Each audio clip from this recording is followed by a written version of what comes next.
James Sheehan, Managing Partner and CEO of Island Park Private Wealth, here with your weekly market update. Let's start with how markets did this week. Stocks traded higher, with leadership swinging back to the largest tech names. The S&P 500 gained about 0.7%, and the Nasdaq returned 1.5%, while small caps finished roughly flat. Bonds traded lower as yields rose, and oil prices jumped more than 4%. That oil move was the big story. After round-tripping back down to around $70 a barrel earlier this year, crude reversed sharply higher this week. After the U.S. struck Iran, and the White House said the ceasefire was over, West Texas Intermediate rose to $73, and Brent, the international benchmark, rose to $78. Following renewed disruptions near the Strait of Hormuz, one of the world's most important oil shipping routes.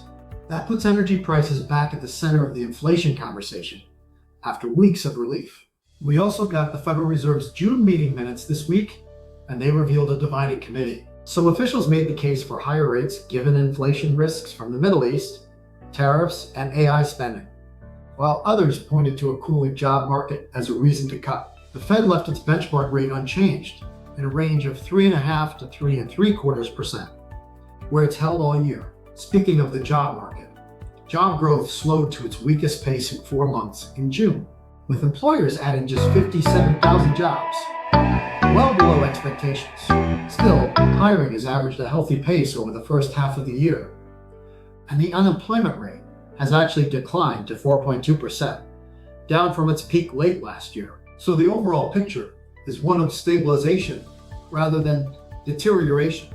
Zooming out, the first half of 2026 was a strong one for stocks. The Dow crossed 53,000 for the first time and had its best start to a year since 2021. The S&P 500 gained just over 10%, and the tech-heavy Nasdaq climbed 18%, with small caps posting their best first half since 1991. Importantly, those gains reached well beyond just a handful of mega-cap tech stocks, making for a broader, more balanced market. One area to watch closely is semiconductors. The group gained nearly 80% in the first half, but it's been volatile in recent weeks. Samsung reported record profits that beat estimates, but they still fell short of the market's very high AI-related expectations, and that triggered a sector-wide sell-off on valuation concerns. When expectations get that elevated, it doesn't take much disappointing news to spark a swing in either direction. And because semiconductors make up a large share of the major indexes, those swings tend to ripple through the broader market too. Looking ahead to next week, we've got a full economic calendar, including consumer and producer price inflation data, retail sales, and housing figures, all of which should give us a clearer read on where the economy stands heading into the back half of the year. That's your market update for this week. As always, if you have questions about how any of this connects to your own portfolio or financial plan, please reach out to our team directly. Thanks for watching, and we'll see you next week.